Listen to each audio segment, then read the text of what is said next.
Thank you for staying with us. Our police department does a lot of important work in our schools, especially working with kids to help them from getting involved in crime and getting trouble in their lives. And we're going to learn something important about that today, about bullying. To talk to us about it is Stacy Paton, a crime prevention specialist with the police department. Thank you for joining us. Thank you for having us. And you've brought a special guest, which is Joe Wojcik, Joe the Biker, people may know him as. Yes. A very popular speaker who has a very fun but important and serious message about bullying. So thank you for joining us, Joe the Biker. Thank you very much for having me be here. Good to have you both here. We'll start with Stacy. Why is the police department involved with this thing that goes on in the schools? Fill us in a little bit more about what that's. Well, we focus on all sorts of different crime prevention, not only with adults but with kids. And going back to school, this is a very important time of year to talk about all sorts of crimes that affect youth. And bullying is one of them. Bullying is a crime, and not only is it a crime, but it can also impede on their learning process and just how much they enjoy school. So we work on anti-bullying in the schools to try and facilitate a better environment for the kids to learn and really focus on what's important rather than being distracted by bullying. The police department's efforts in our schools are such a big part of why we have a low crime rate. Yes. So it's all kind of connected there, isn't it? Absolutely. We do everything that we can. The kids are the future. So if we can teach them how to act correctly and how to build in our community, then that will only benefit us in the future. And to protect them from getting bullied as well, very important. Yes. So how does Joe the Biker fit into this equation? Well, Joe Wojcik, he's the bullying expert, and he does a lot in our community for anti-bullying. So we like to count on him a little bit for some tips and what kids can be doing if they're being bullied, if they see somebody else being bullied, for parents, for all sorts of different resources. Joe's a great person to go to for that. All right. Well, that takes us to you, Joe. You are this person who kids really pay attention to. What exactly do you do? You go out and you talk and you get their attention. I do, and I use this very unique persona called Joe the Biker. He's a rough, tough guy. He does rap music, so I usually start my presentations with a bang, doing a rap, and that really gets the students' attention. But it progresses very quickly. So you don't come in dressed in a suit and tie like a TV. Not like I am here today. You know, I'm with a skull cap, wraparound glasses, tank top with tattoos. Different persona. Oh, totally. And it's really, as being a speaker, it's very important to get your audience's attention. And so Joe the Biker has worked well, mainly because, not only because he's very different and they think he's tough, but his message. And probably within 5 minutes of that first rap, I tell them that I was bullied when I was in elementary school, and I show them a picture of what I looked like when I was very young, was maybe in 7th grade. And now they can relate, and I think that's the most important, even though I use this unique persona. It's the fact that I have the personal experience of having been bullied, almost taking my life as a young man, that they can relate to, because I have firsthand experience. And this is why you know how serious this problem really is. It can lead to some very serious things. We have to be very proactive. Most importantly, I like to take the weight off of these students' shoulders as far as feeling that because they're different or that maybe something is wrong with them, that they're perfect just the way they are. And it's really the bully that has a problem. Something's happening in their life that causes them to come to the school and to target someone. So that takes a tremendous load off of them. And I follow the latest national research as far as the steps to be proactive around bullying. And one of them is pretty much making a child feel healthy, self-confident, have a positive self-image. When a student has that, even though they may be targeted, they can walk away without any damage. It's people like myself, when I was young, with a low self-esteem, because I was very overweight, a low self-image, that took it personal. And because of that, it brought me to a very lonely place in my life as a young man. And that's what I don't want to see any child have. That's a difficult story, but the honesty and the ability to turn that around into something good for other kids is really fantastic, which is probably another thing that the adults like about your message.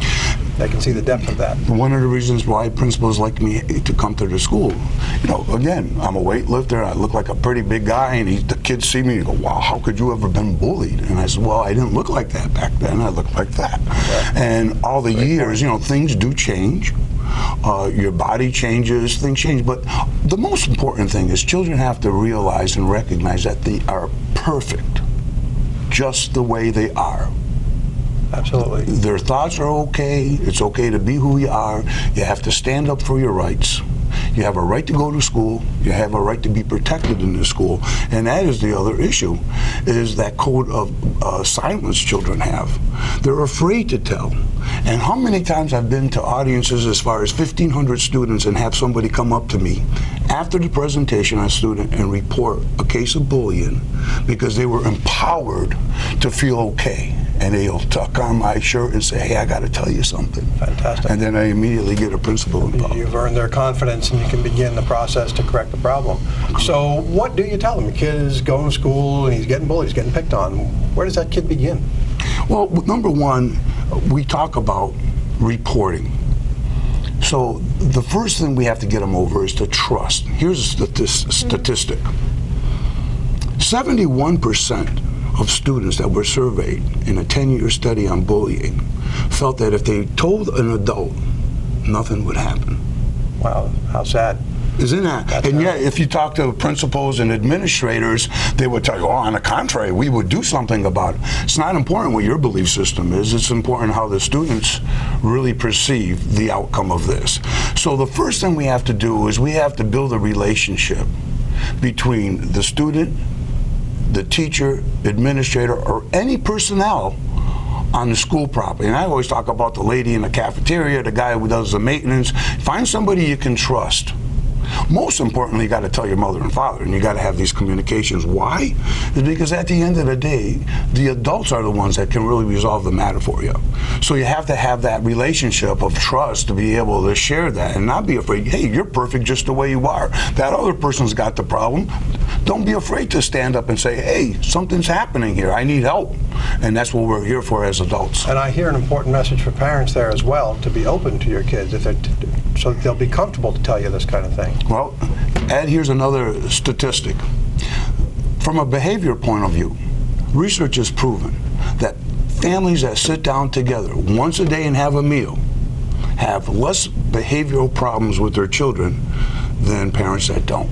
Yep. And so it's very important for parents to develop an intimate relationship with their children where they can even pick up a subtle change in that child's demeanor and say, hey, what's happening?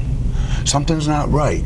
Unless you spend time with your children, and I don't mean taking them to a game and watching them play baseball, I'm talking about time sitting 5 minutes a day maybe, finding out how they look at the world around them, because a parent's responsibility is to help a child and guide a child through managing their emotions around the world around them. Stacy, I know the police department and you must get good feedback from students, teachers, parents when they hear his message? Sure, absolutely. We have a few schools, many schools actually, that just presented to in the city, and we go to schools for all different reasons, for retail theft, for just a lot of education purposes, and bullying is always a very big topic, and the schools that have encountered Joe are extremely satisfied, and he's been asked to come back at multiple schools to give presentations to new students, because it's just a growing problem. It doesn't change, and so we want to educate every single kid that gets to that certain age, so they know not only what to do if they're being bullied, but if they see somebody that's being bullied. It's not just about telling your parents if you're the one being bullied, but what would you want someone else to do if you were the person being bullied, to speak up for you. So it's really about just open communication and being strong and powerful enough to speak up. He's got really such a unique presentation that you did. It is, and I use that name that I was called that was so hurtful to me, YUBBY, as an acronym when I'm in the school. And the Y stands for you have to stand up and tell an adult. You have to unite as a community, just as Stacy mentioned. It takes a community. I may be a one-day presentation, even though I'm told people remember me for years later, but the important thing is for all the students at the school to understand they are a community. And when we have the police department and the local community supporting that, reinforcing the message in the school, that's what students need. It's not a one-time deal. We continuously, as adults, have to reinforce that message, because they're developing, And then the first B stands for you have to be understanding that it's the bully that has a problem. The second B, I want to talk to the bully. The second B stands for you got to be aware. If you are a bully, something's happening in your life that causes you to come here. and act that way. These people at your school, your counselor, assistant principal, teachers, you can go to them. My wife and I fostered over 100 children in 14 years. So we understand that there's issues in homes. And unless children come forward and students come forward and tell the adults at their school that something's wrong at my home, nobody can help them. So we want to encourage that. The I stands for intervene, just as Stacy said. Very important not to be a onlooker and not do anything about it. And finally, the last one is express your special talent, that E. Here again, building healthy self-confidence, positive self-image. A child that has that can be targeted and walk away and just blow it off because they feel okay about themselves. Great. I want to go back up part of that message there. The bully. We talked about the victim, the bully. There's got to be something going on in that kid's life, but where do you begin to address that kid? How do you get at that kid? How do you open him up? Or her? Research, which, by the way, a lot of girls are involved in this too. Let's make sure we got that clear. Yeah, it's a boy. Though the approach to bullying is different with males than females. Females tend to be more covert, more anonymous with the type of bullying they do, versus boys tend to be more physical and there's more contact involved. But we know from research there's a thread usually from the bully back to their house. Children display certain type of behavior at a school. So oftentimes a bully is a leader in a way. Think about it. He gets his lieutenants and his other people to follow him, and they stand there and watch this individual do their thing. So he is kind of a leader. So it's important, one, that the school take the initiative to identify those type of students that seem to have a lot of power, a lot of control, because that's a flag right there. It could be very positive, or there may be something behind the scenes that's happening.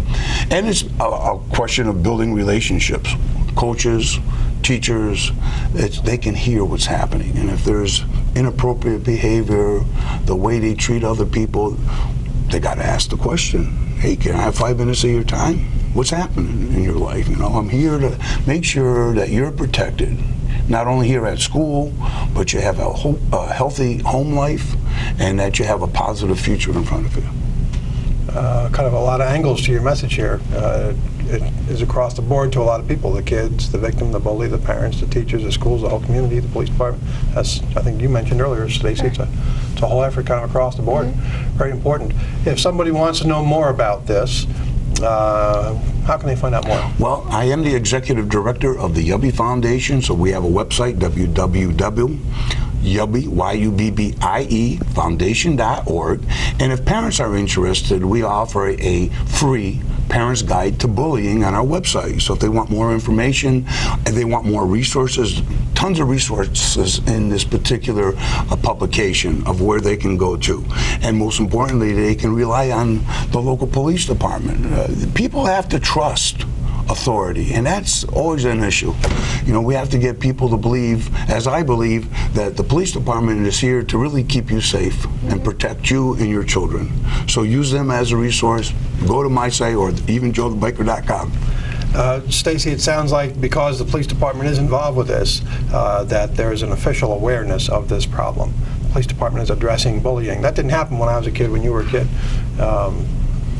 But now the police department's on top of this. Absolutely. We go to all different schools. When schools contact us because they're having a bullying issue, we'll go to that school and talk to the children about bullying. And there's also, the presentation from the Yubbie Foundation. There's tons of different resources. All they have to do is reach out and ask for them. And when they reach out, they'll have many different options that they can respond with. Well, fantastic. Good to have you both here. Stacy Paton, crime prevention specialist with the police department. Joe Wojcik, known as Joe the Biker, presenter and important person to talk about bullying and to teach our kids. Appreciate the great work that you're doing. Hope to have you back here again, and keep at it, because it's such an important message, and for the kids who you help out, it's really, to them, it makes all the difference in the world. I love what I do. Thank you so much for having me here. And we all are part of a community. Everyone in Port St. Lucie, in the county, we all have to be help in raising our children. Absolutely. So it's really just not about the schools, it's about the community. Excellent. Thank you. Thank you. You're welcome. And we'll be back after this quick message, so stay with us.